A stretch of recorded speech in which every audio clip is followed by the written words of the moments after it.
savez, la louange, il n'y a rien de plus puissant. Il n'y a rien de plus puissant que de louer son Dieu. Et je veux vous encourager de le faire chaque jour. Et c'est ça que je veux voir avec vous ce matin. Amen. Amen. Pasteur Mathieu a commencé. Puis Edida enseigne sur la louange. Et le titre ce matin, c'est le but ultime de la louange. Le psaume 22, verset 4, c'est notre verset clé. Il dit, pourtant tu es le Saint. Tu sièges au milieu des louanges d'Israël. Et le mot louange ici, dans l'hébreu, veut dire Tehila. On le dit ensemble? Tehila, pas tequila. Tehila. Ça veut dire remerciement. Ça veut dire adoration. Action de grâce envers Dieu. Et je ne sais pas pourquoi, mais cette semaine, je pense que c'est Yannick qui a amené ça. C'est Yannick ou Joshua. C'est Joshua qui avait amené ça. OK. Quand tu disais qu'il fallait monter un autel de tous les bienfaits de Dieu, de tout ce que Dieu a fait de bon dans notre vie. Trop souvent, on se rappelle des choses qui ne sont pas encore faites ou qui restent à faire, puis on oublie toutes les bonnes choses que Dieu a fait. Et j'ai fait un rêve. Cette semaine, dans un rêve, Dieu m'a monté un autel de tous les bienfaits. Puis plusieurs d'entre vous, vous étiez là. Pasteur Gilles, Céline, vous étiez là. Amen. Amen. Et plusieurs, je ne veux pas nommer, mais j'en avais peut-être une centaine que Dieu m'a rappelé tous les bienfaits de son amour, de sa grandeur. Et je vous dis, c'est un secret. Si on sait reconnaître ce que Dieu a fait, Dieu va faire encore. Mais si on ne sait pas reconnaître ce que Dieu a fait dans notre vie, on l'empêche d'agir pour le futur. Come on! Woo, woo, woo, woo. J'ai le pasteur Jean-Marc avec moi. Tu prends des notes, j'espère que tu prends des notes. Tu as besoin de prendre des notes.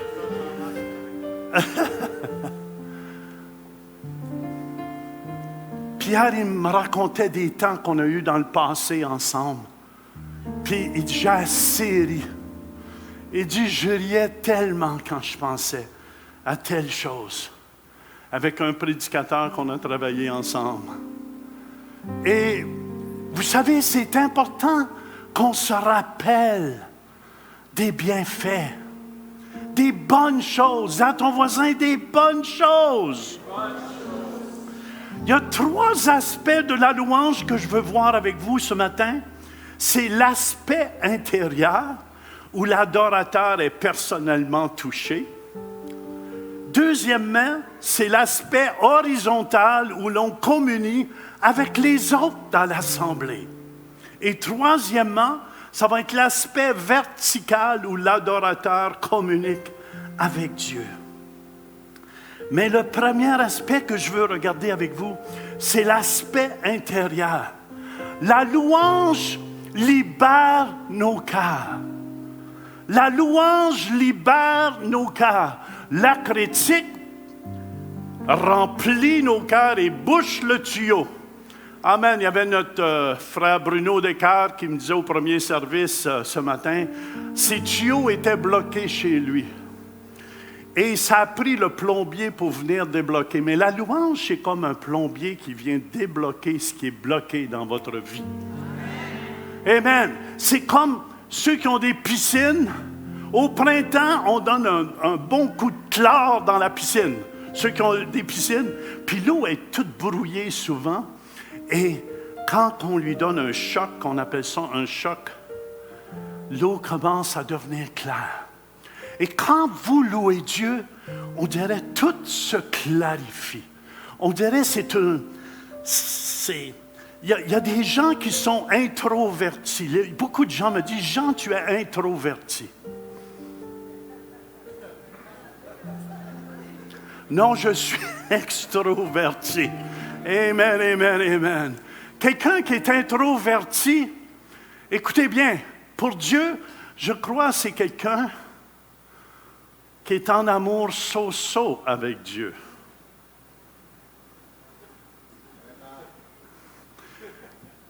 Un jour, je prêchais à Botwood, en Nouvelle-Écosse, et il y avait une dame qui était assise à peu près la première, deuxième rangée. Je commençais une croisade. Puis elle avait un chapeau noir, puis un filet en avant. Puis elle était là, vraiment introvertie. Ça y prenait tout pour se lever la tête pour me regarder.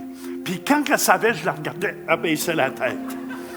Mais quand le Saint-Esprit est venu sur elle, je vous le dis, d'introverti qu'elle était, pouf, le chapeau a sauté, puis elle était là, elle louait Dieu comme j'ai jamais vu ça. J'ai dit, mon Dieu, une bombe l'a frappé. Quand tu es en amour avec Dieu, tu ne peux pas te cacher. Amen, amen. J'ai vu les gens, là, les joueurs de basket, là, les Raptors. J'ai vu la foule qui accueillait le club à Toronto. Ils n'étaient pas là, hurrah, hurrah, hurrah. Vive les Raptors, hurrah, hurrah, hurrah. Levez les mains. Non, les gens avaient le visage barbouillé. Puis, hey, je vous le dis, ça criait. Yeah! Tu bouges pour ce qui te fait bouger. Tu t'exprimes. J'essaie de trouver un rime.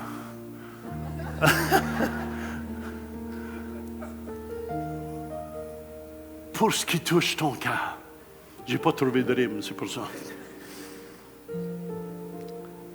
Tu bouges toujours. C'est pour ça, dans 2 Samuel, chapitre 6, au verset 14 à 16, ça nous dit, David dansait de toute sa force devant l'Éternel. Amen, amen, amen. Jean, viens ici. Montre-nous une danse quand tu danses de toutes tes forces. Jean, des fois, là, c'est mon meilleur exemple. Jean, danse-moi un peu, Jean.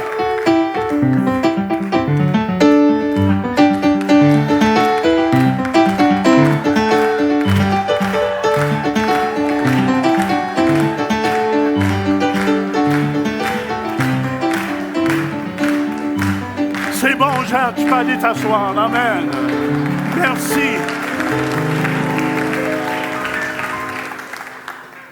Jean, c'était le meilleur exemple que je pouvais avoir un matin. Mais David dansait de toute sa force. Quand tu aimes de toute ta force, tu peux bouger de toute ta force. Du degré de ton amour, tu vas bouger. Alléluia, alléluia. David dansait de toute sa force devant. Il était ceint d'un éphod de lin. David et toute la maison d'Israël firent monter l'arche de l'Éternel avec des cris de joie. Je peux te faire un cri de joie ce matin? À la radio 92.7, un cri de joie avec vous. Et au son des trompettes, est-ce qu'on a des trompettes ce matin?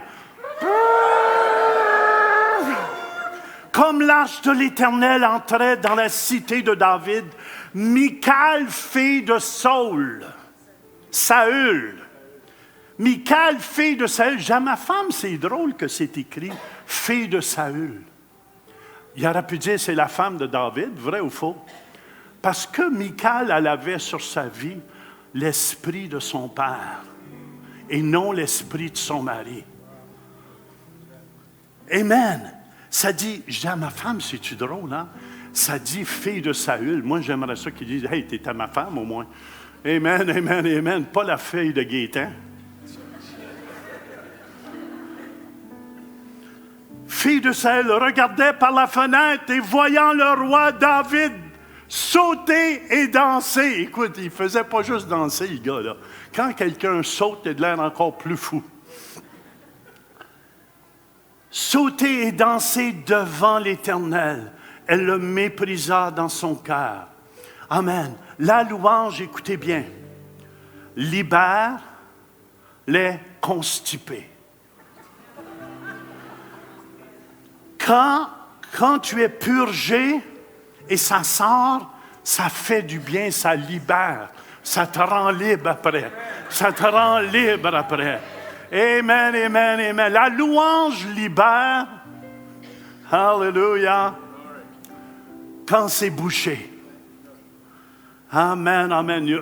Bruno m'a dit, ils ont libéré ses tuyaux ce matin chez lui. Amen, amen, avec une drill électrique, puis de la hausse, puis tout ce que tu veux. Le tuyau a débouché. Il y en a, vous avez besoin d'être débouché. Amen, amen, amen. Puis rien là, j'accuse pas si vous êtes introverti. Moi, je suis extroverti depuis que je suis jeune. Est-ce que vous me suivez? J'ai déjà essayé d'imiter un introverti qui était Chuck Smith. Je ne sais pas si tu t'en souviens. Puis j'étais là, lui, il ne bougeait pas pantoute. Qui prêchait, mais il était bon, le petit pépé qui était bon. Puis là, j'ai dit, le monde me disait, mais tu bouges trop. Fait que là, j'essaie de ne pas bouger, puis de l'imiter. Puis j'étais là, bonjour, j'espère que tout va bien aujourd'hui. Puis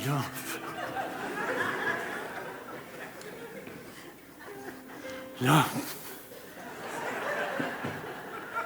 j'étais pas capable parce que c'est pas moi.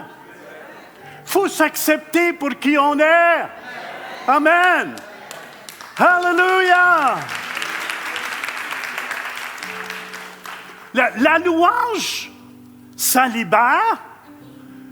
Mais je vous encourage. Je vais vous raconter une expérience que j'ai déjà vécue. Merci, ma chérie. Voyez-vous ma femme, comment qu'elle est attentive.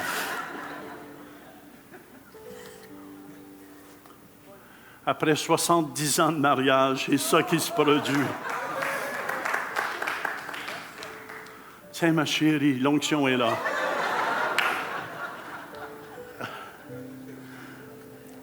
La louange renforce les vérités spirituelles parce que tu chantes des versets bibliques. Amen. Regardez, Colossiens 3,16 nous dit que la parole de Christ demeure en vous dans toute sa richesse. Instruisez-vous et exhortez-vous les uns les autres avec toute sagesse, par des psaumes, par des hymnes, par des cantiques spirituels, chantant à Dieu dans vos cœurs en vertu de la grâce. On chante des vérités bibliques. Amen, amen. Quand je rentre dans le bureau de mon épouse en haut, elle aime bien le jeune Desmarais. Amen. Je ne sais pas pourquoi tu ne mets pas mes CD, mes anciennes cassettes. Amen, amen.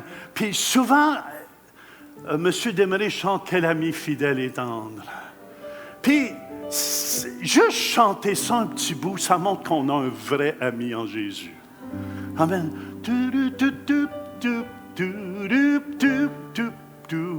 Qu'est-ce que tu fais?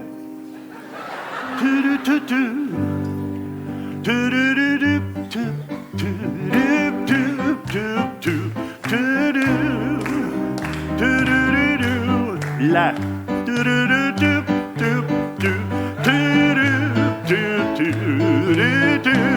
Tu peux plus vite. Quel ami fidèle et tendre nous avons en Jésus-Christ, toujours prêt à nous entendre, à répondre à notre cri. Il connaît nos défaillances, nos suites de chaque jour, fidèle en ses exigences, il est riche dans son amour.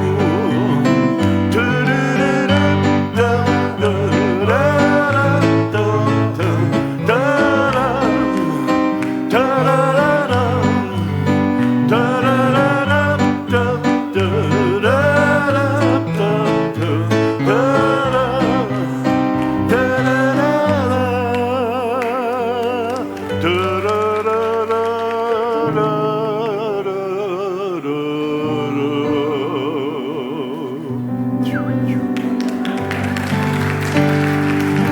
vrai ou faux, juste chanter cela nous donne...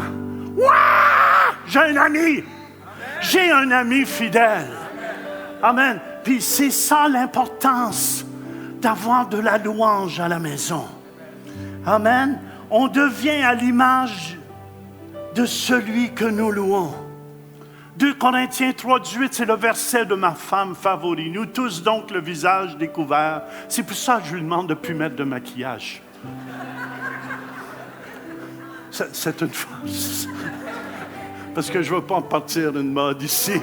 Amen. Peinturer la grange quand il faut les femmes. Amen, amen. Très important. Nous, les hommes, on n'a pas besoin, on est à l'image de Christ. Fais tout de suite.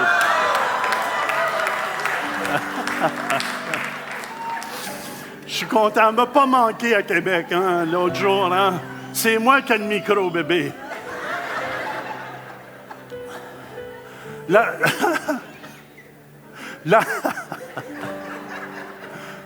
La louange à ton Dieu te change. Amen, amen. Plus tu loues Dieu, plus ça te transforme. Plus tu deviens à son image. Et je suis de plus en plus fin pour mon épouse. Ah, je suis vraiment touché de ça. Cette phrase-là est belle. Ah, Jean, c'est donc beau.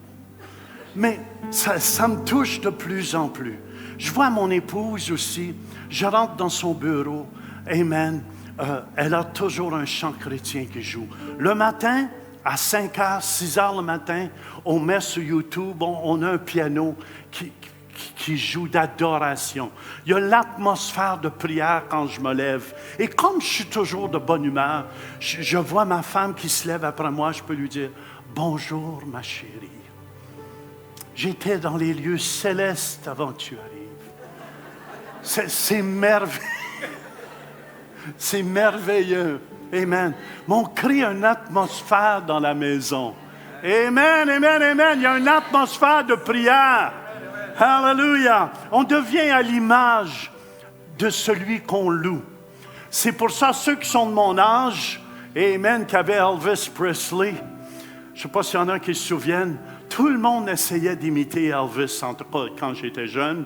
Amen, amen, il se mettait de la vaseline, du Brill Cream dans les cheveux.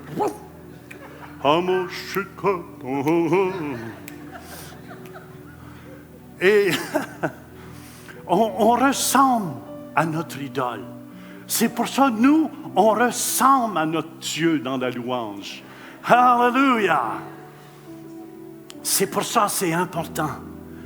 Numéro 4, la louange prépare le terrain pour ton miracle et les choses que Dieu a préparées. Ce matin, commence à louer Dieu dans ton cœur. Je vous dis, Dieu a un miracle pour vous. Dieu a un miracle pour vous.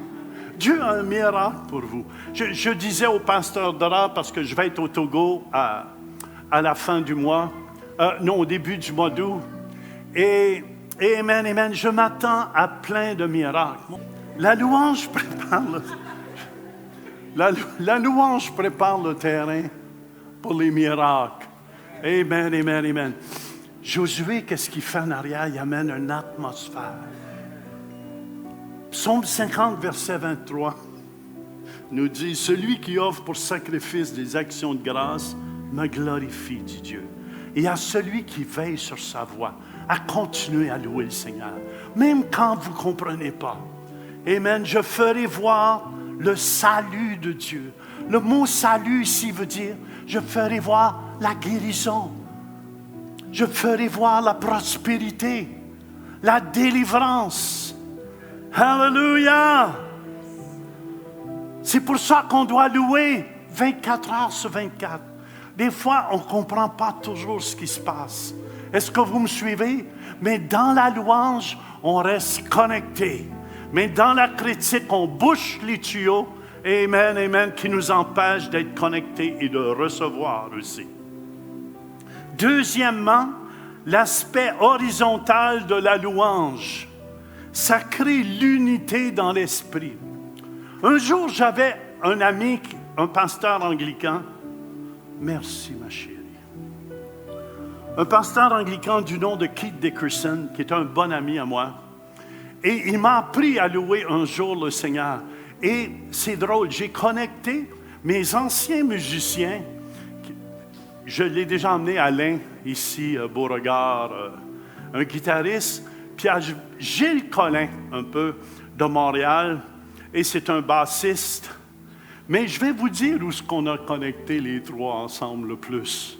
Un jour, on était voir ce pasteur-là, puis il louait Dieu, puis il nous a appris à louer Dieu, je suis honnête avec vous, à danser. On dansait, puis on sautait pour Dieu. Puis il dit, laissez-vous pas déranger par rien. Puis il dit, vous allez voir, plus vous allez louer Dieu, plus vous allez décoller. Fait que moi, je voulais décoller. J'aime ça décoller. Amen. Qui aime voyager ici? Bon, amen, amen. J'ai dit, on va faire un petit voyage du Saint-Esprit. Puis là, j'ai commencé. Écoute, c'est toujours l'orgueil qui est là. Hey, t'as de l'air d'un vrai fou, mon grand. Puis il ne faut pas t'aider peur. Amen. David n'avait pas peur d'avoir l'air d'un vrai fou. Puis j'ai commencé à louer le Seigneur. Puis là, ça me vient, pour qui tu te prends? Mon grand tarlet, puis toute la guide. Puis ça me lance les deux oreilles. Il y avait vraiment une guerre spirituelle. J'ai dit, non, au nom de Jésus. Il dit, vous allez voir, ça va venir. Puis là, je me lançais dans les bras de Dieu. Seigneur, je te loue, je t'aime. Amen. Et j'ai continué à louer Dieu. Puis la dernière fois, je me suis fait déranger dans mes pensées.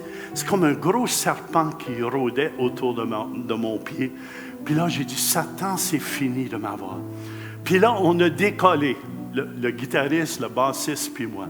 Mais on avait l'air des vrais fous. Mais c'est drôle, on a connecté ensemble. On a connecté ensemble dans l'esprit. Amen. Pourquoi? Parce que la chair n'était plus dans le chemin. On avait l'air de trois fous les deux. Fait que un ne pouvait pas dire j'étais plus cool que l'autre. Mais on a connecté et on a vécu des expériences célestes. Célestes. C'est pour ça qu'il ne faut pas avoir peur. Il s'est développé une amitié et une unité entre nous qui dure encore aujourd'hui. Qui dure encore aujourd'hui. Les liens sont créés avec ceux qui sont au plancher souvent. Une église qui loue est une église qui avance dans l'unité. Une église qui critique avance dans la destruction. Amen. Et pas juste ça. Dans la louange, ça te donne une force qui vient en toi après pour témoigner de Jésus. Amen. Valérie, c'est un bon exemple à l'église ici. Hallelujah. Valérie, as-tu un témoignage frais? Valérie, c'est notre évangéliste. Elle témoigne à droite, à gauche. Amen. Mais regardez bien ce que ça dit. Ça te donne une audace. Ton cœur vient à déborder sur les autres. Le psaume 108, verset 3 nous dit, « Je te louerai parmi les peuples. Je te louerai parmi les peuples éternels. Je te chanterai parmi les nations. » Amen. Vous savez, plus qu'on loue Dieu, c'est juste du débordement de notre louange qu'on peut commencer à témoigner de Dieu. Le débordement de notre amour dans notre cœur qu'on peut. Ça me fait penser à une histoire un jour avec l'orchestre Alain, Gilles. On jouait à Saint-Tite. Saint-Tite, le festival western. Je ne sais pas s'il y en a qui ont déjà été au festival Saint-Tite de western. Tu sais, c'est pas un cadeau là-dedans. Ça boit, ça saoule, ça se drogue. Il y a des orgies un peu partout. Puis nous, notre groupe, on jouait « Alléluia, Alléluia » en pyjama. Mais pas en pyjama. Mais on louait le Seigneur dans le milieu. Et je me souviens, l'onction, c'est l'onction qu'on produit qui fait la différence. Je me souviens, tous les musiciens là-bas venaient écouter notre groupe et disaient « Mais on n'a jamais rien entendu comme ça. » Parce que la louange, amen, et l'onction amène un aspect glorieux à notre musique. Et je me souviens, ce soir-là, c'était pacté en avant de notre orchestre où on jouait. Et ce soir-là, imaginez-vous, j'ai dit, on va chanter le Notre Père. Et maintenant, en plein, les gens avaient les bouteilles de bière dans les mains et tout. Et quand on a commencé à chanter le Notre Père, les gens tombaient à genoux. Partout, les gens étaient à genoux. Ils mettaient le bière de côté. Et les gens pleuraient et donnaient leur vie à ce Jésus qui est si merveilleux. Jamais je vais oublier ces choses-là. C'est pour ça, des fois, la louange, vous pouvez amener des nouveaux. Puis surtout avec une louange, les jeunes, là, vous faites un boulot extraordinaire. Amen, amen, amen. Je suis fier de vous. Le pasteur Jean-Marc, il m'a dit, mais il dit, la présence de Dieu est tellement ici ce matin. Qu'est-ce que tu me dis exactement? Avez-vous une connexion directe avec... Il m'a demandé si on a une connexion directe avec Dieu. J'ai dit oui, on est plugué directement avec Dieu. Amen, amen, amen, amen, amen. Amen. On est plugué directement avec Dieu. C'est pour ça qu'il se produit des miracles. C'est pour ça que les gens sont transformés, sont guéris. Amen. Je vous dis, l'onction fait toute la différence. J'ai prêché dans des bars. J'ai chanté dans des bars, des places. Amen. Jamais j'oublierai cette expérience en Suisse. C'est pour ça la louange, c'est puissant. Le premier soir, personne ne m'écoutait. Mais le deuxième soir, amen, soudainement, le ciel s'est ouvert. Le ciel s'ouvre quand vous louez Dieu. Le ciel s'ouvre quand vous louez Dieu. Le ciel se ferme quand vous critiquez. Est-ce que vous me suivez? Mais le ciel s'ouvre quand le peuple de Dieu loue Dieu d'un seul cœur. Et je me souviens, dans un bar, je voyais aucun chrétien, je chantais et je témoignais de Jésus. Et soudainement, le ciel s'est ouvert et les gens étaient à genoux partout dans le bar. Les bouteilles de boissons sur les tables. Amen, se convertissaient. Jésus guérissait les malades. Ça, je vous parle toutes des païens. Ça criait les uns aux autres. Ça criait dans le bar. Je suis guéri! Je suis guéri! Amen. Des gens qui n'ont aucune idée de qu'est-ce qui se passe. Qu'est-ce qu'on amène du ciel? C'est tellement puissant qu'aucune maladie ne peut résister devant la gloire de notre Dieu. Je peux t'avoir un amen? Alléluia. C'est pour ça, quand on loue le Seigneur, la louange, c'est ce que vous donnez à Dieu. La prédication, c'est ce qu'il vous donne. Mais la louange, c'est pour ça, quand vous êtes en retard pour la louange, Dieu n'a pas grand-chose. Mais je vous dis, la louange ouvre les écluses des cieux.